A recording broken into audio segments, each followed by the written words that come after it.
This Saturday, Lee Carsley takes charge of his first game as interim England manager. We discuss how we think they'll line up and whether he can adjust to the step up from the under-21 team to the seniors. We also look at the tactics he used to win the 2023 under-21 Euros and whether the England squad suits that system. This is how we think Lee Carsley will line up in his first game. Alright, let's get into it then. We're going to start by talking about Lee Carsley's time at the England under-21s, talking about what was really successful and also looking at the tactics he used. So obviously, last summer, 2023, they won the under-21 Euros. It's the first time he won it in 39 years, I believe, so very successful. We actually streamed that tournament. They played very well, didn't they? Yeah, very much so. I think Lee Carsley had that side playing some really nice football. That's the reason they won it, to be honest. Obviously, England's under-21 squad was very, very strong last summer, but Lee Carsley is also a strong manager. That is the reason that I think bringing him in as an interim basis is a good idea for England. And for Carsley, it feels like it is a trial period. If he does well enough, if he shows enough, if he shows that there is progression and he is the man to lead England on, then maybe he could get the permanent job. So for Carsley, he's getting an audition, and for England, they're getting a decent manager to just cover these next few games until the FA have made their decision. It's very reminiscent of when Southgate took charge, because he was initially an interim manager and then obviously he did well enough and he really got the fans on side in a few friendly matches, and they went, well, he's the best fit for the job. And I think Carsley will probably have the same sort of experience. We've got not a whole lot of options at the moment for the England national job. I think that Graham Potter would be one I would consider, but he's not been in any form of senior management now since 2022. Eddie Howe, at least for now, is in a secure long-term contract with Newcastle, so he wouldn't realistically be here for the 2026 World Cup. So if we were looking, he'll be after that, you would imagine, unless he gets sacked this season, but then you open up questions about how good he is. So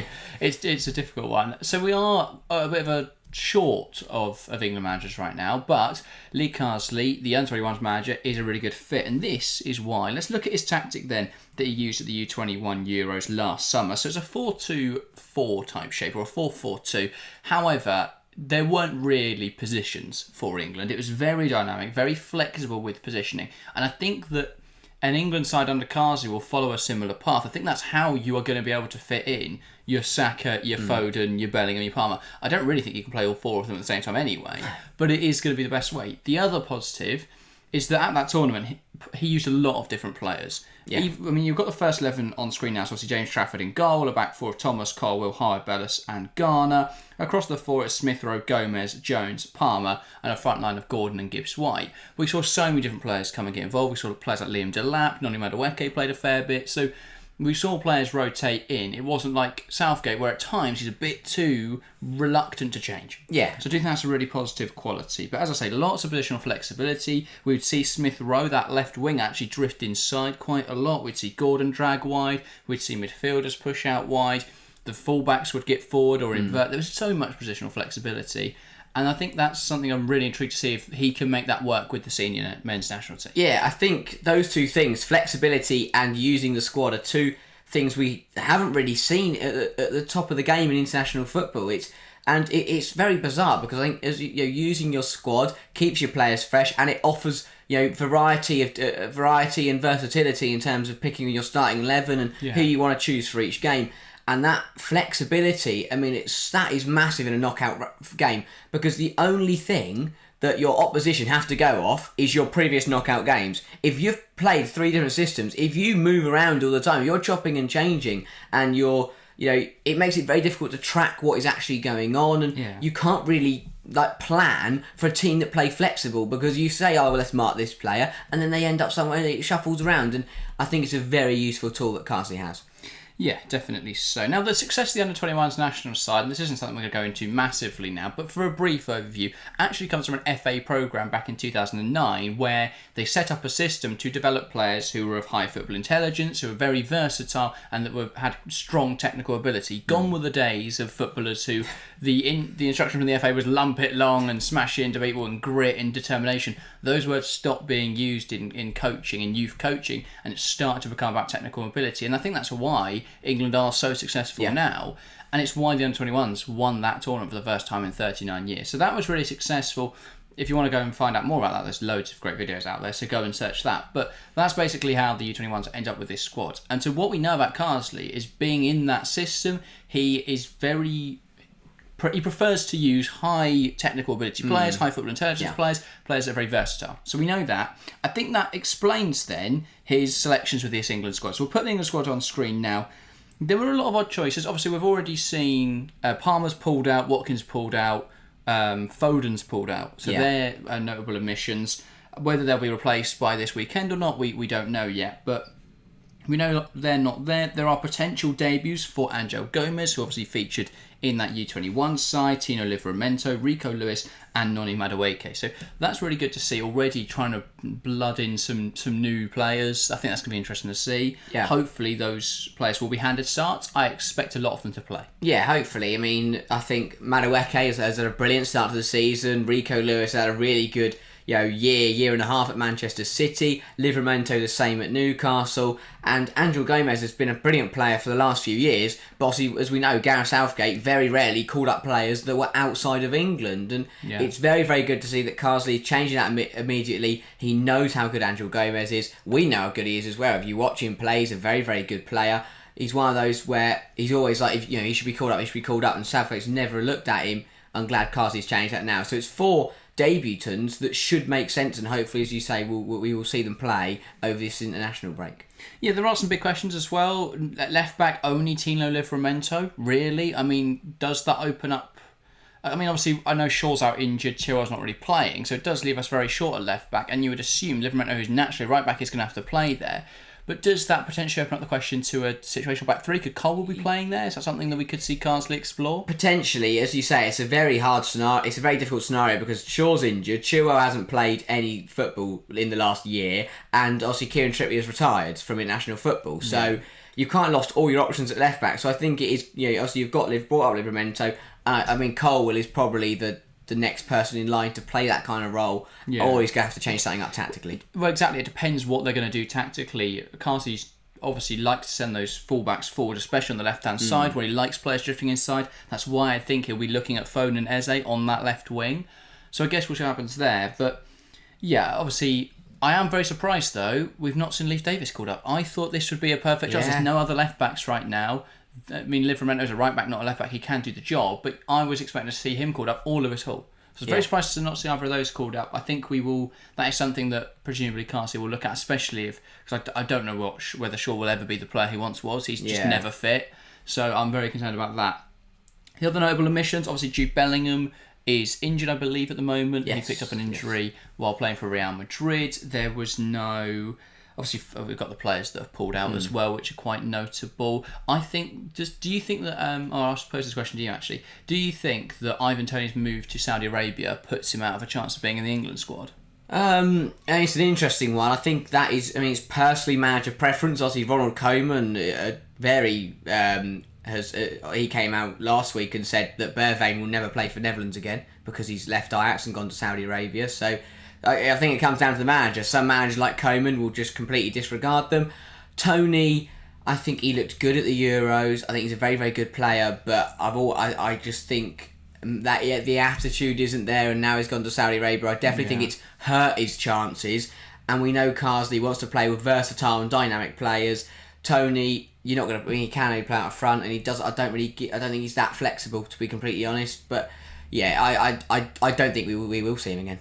No, I think that's probably fair. I think he'll be gutted not to use Watkins this international break. If you look at how he used Gordon at the last tournament, I think Watkins suits that. Yeah. The big question mark for me is what role Kane will play now, because actually he likes a midfielder dropping in.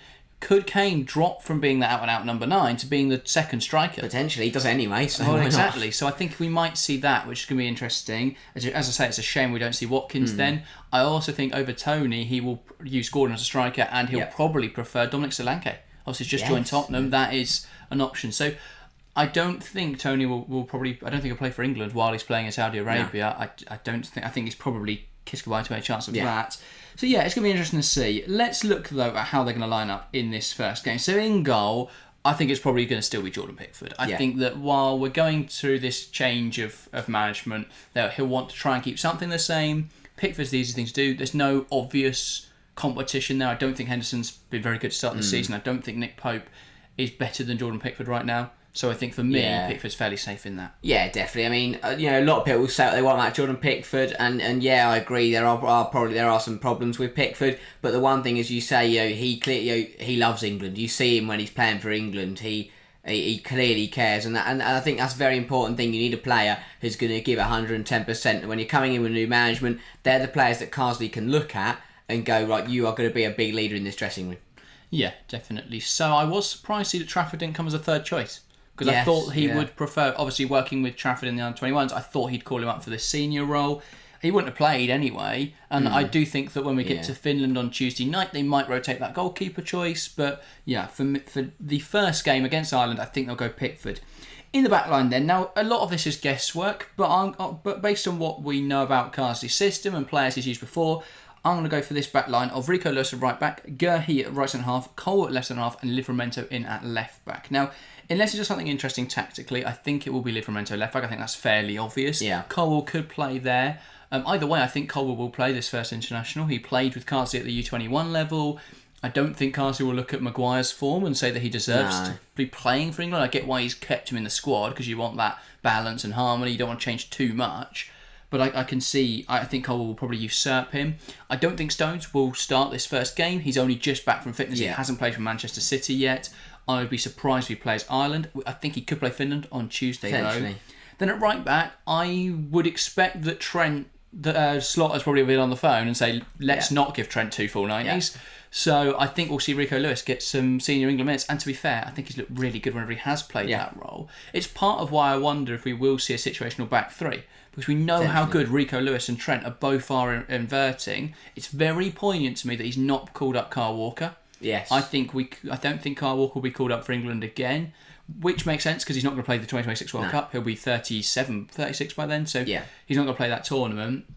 I think with Trent and Rico Lewis, you've got two players there who are really comfortable inverting. So I wouldn't be surprised if we did see a move to something like that. If Livramento's in the side, we're going to see obviously then both fullbacks getting forward, something like that. So I think that's how they'll line up against Ireland. In midfield, I think he'll go for experience here with Declan Rice and Kobe Mainoo, which feels mental to say that experience is Kobe Mainoo. But over Angel Gomez, and I think Conor Gallagher's also been called up, then I think that Mainoo will be preferred. Yeah. I wouldn't be massively surprised if we see Angel Gomez over Declan Rice in the opening game. I think that Gomez is clearly someone who Carsley rates really highly. Gomez is an attacking midfielder by trade. Carsley used him as a defensive midfielder, and I think that's how he'll use him in the senior setup. I wouldn't be surprised if he plays Ireland, but I expect that they'll go Rice and Mainoo in this one, and then maybe look at Gomez starting against Finland. I think the objective for Carsley will be to win the first game, get the Ireland game, get 3 points on the board, and win your first game as England manager, and then start to tinker a little bit against Finland. But I like that. I mean, it's a lovely pivot. Mainoo has looked really strong in what has been a terrible Manchester United side, and we know how good Declan Rice is. As long as he's not kicking the ball away and getting second yellows, he's a very, very good player. So it's a very strong midfield. Yeah, very true. I do think he will tinker in attacking areas. I think a lot of that will be managers will be on the phone to Carsley saying, don't give my players 90 minutes. Carsley will know already players like Saka and Kane. He knows they're brilliant footballers. Yeah. He doesn't need to play them in these games. I think that's part of the reason why Foden's pulled out, why Palmer's pulled out, why Watkins has pulled out. Because they already know they're part of this England squad no matter what. So I think they're okay in that regard, and obviously injuries. But we'll see about that one. So I think in wide areas, Carsley, and this is just a prediction, we don't know, but I think he'll prefer Noni Madueke on that right flank, and I think he'll go Eberici Eze on that left flank. Yeah. Now, the reason behind that is I think he'll want to show that he's going to reward form. And Madueke's hat-trick against Wolves and his all-round general good performances for Chelsea, I think will earn him that starting spot. He's also a player who's Carsley has worked with before, so I think he will use him in that role. Now, Eze on the left wing, I agree, is a really interesting choice, but the only other left winger type player you've got is Jack Grealish, who hasn't played football much. I know he started to play more for Man City this season, but he doesn't really suit what Carsley wants from a winger. So I think we'll see Eze in that role. I think he would have wanted to use Foden in that role. If we look at how Smith Rowe played the last one, drifting inside to allow the left back to overlap, I think we'll see more of Eze in that role than we will someone like Grealish, but I guess we'll see. Then up front, this was a tough one because there are a lot of options up here, or were a lot of options, then they all pulled out. So I think in the first game he'll go Gibbs-White and Anthony Gordon. So a lot of debutants in there, Madueke, Gibbs-White, Livramento. I think he'll save Angel Gomez for Finland, but that's how I think they'll go. Maybe Kane will be there alongside Gordon or Gibbs White. yeah. That could definitely be something we see. But that's how I think England will line up.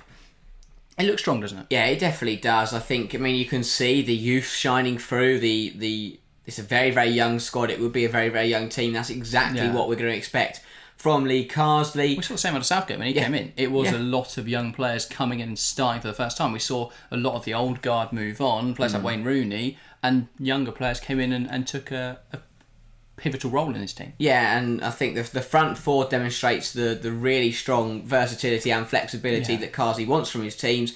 And as you say, Madueke playing very well at the moment. Eze's a very dangerous player. And Gibbs White and Gordon are both very. They're players that deserve an opportunity, is what it is. I mean, obviously, I know Gordon's had a few opportunities already, and he's a very good player. But for the other three, it's a big opportunity to play. Yeah, definitely so. I think the other question mark now. I mean, I will say quickly. I think Gibbs White not being included in the England team before was a travesty. Fantastic footballer, and I still think I mentioned Leif Davis earlier. I think with players dropping out, people like Davis might be getting a phone call and they might be going along. So I guess we'll see. I wouldn't be surprised if Davis, Solanke maybe were involved in this England squad. Obviously, we're recording on the Wednesday. This goes out on the Friday. He may still call some people up, but I guess we'll see. What was I going to say? Kane, big question marks now around whether he will start 2026 World Cup. He's still, for me, right now at the top level, but he'll be 33, 34 come the next World Cup, right? Yeah, I don't know whether he'll be starting it. I think he'll be there. I think he'll be on the plane because he gives you experience and he gives you goals when you need them. Do I think he'd be playing every single game? I don't know. I don't think he quite fits with what Carsley's going to want to play. Carsley might be. That's not, Carsley might not be there, but I think, But it's Pochettino, Kane's nailed. So. Oh, if it's Pochettino, I'd be very surprised. I would as well. He's just taking up position as the US manager. But that could be interesting. I think Bellingham as well, when he comes in, it's a fairly obvious fit in that second striker role where he can drop in and get involved, but he can also go and break through that last line of defence, make those runs in behind. So it works for me. I think the squad is suited to what Carsley's going to want to do. I think at left back we are a little bit light on numbers, but once Luke Shaw's back, if he's ever back, or if Leif Davis can get a call up, I think there'll be enough options there. I'm really excited to see Rico Lewis. I think he's been really good for Manchester City so far. He's a very tidy player, despite being very short. He is good enough. He's technically good enough to get away with it because he doesn't need to be physically good enough when he can move, when he can use his football IQ, when he can get into the right positions. He doesn't need to be the biggest player on the pitch. So he's a player I think is very good. So. Yeah, I'm excited to see what England do at this Nations League. I know obviously we're Group B, so we can't win it, but we can get back into Group A, which has to be the objective. But yeah, I'm confident. I think England should look good under Carsley. I guess we'll see. We'll probably do a video on Monday talking about it, so look out for that. We'll either be very positive about Carsley in England, or we'll be sat there going, well, that was a disgrace, get him out, bring in Potter or something. But look out for that on Monday. I'm very optimistic, though. Yeah, same here. We should beat Ireland. We should beat Finland. They're games that we should be winning, but not just we've seen these games and we've seen these kind of opposition, similar opposition. We when Southgate was in charge, where we've only won 1-0 or 2-0, and it's not good enough really. I'm not expecting Carsley to go put 8 past Ireland, but I want to see. Great if we did. Even if we only score 2, but we look convincing. That's what we want to see. We want to if we can put 3 or 4, score 3 or 4 against both sides, that's a really strong showing from Carsley in England. Yeah, and normally you would say performance is more important than result, and I think a lot of people will look at performance rather than result. Yeah. But in terms of getting England fans on side early on, he needs to start winning those 100%. games instantly, because if not, you will get the Sun calling you an idiot. So he needs to get on top of the English media as quickly as possible, because he wants to build up that connection like Southgate has. But that is, I think, everything for today's video. Do get involved in the comments below and leave your thoughts on everything we've discussed in this video. If you want to go and watch more of our content, there'll be a video on screen now, so go and give that a click and watch more of our videos. But that is everything from us today. Thank you guys very, very much for watching, and we'll see you next time. See ya.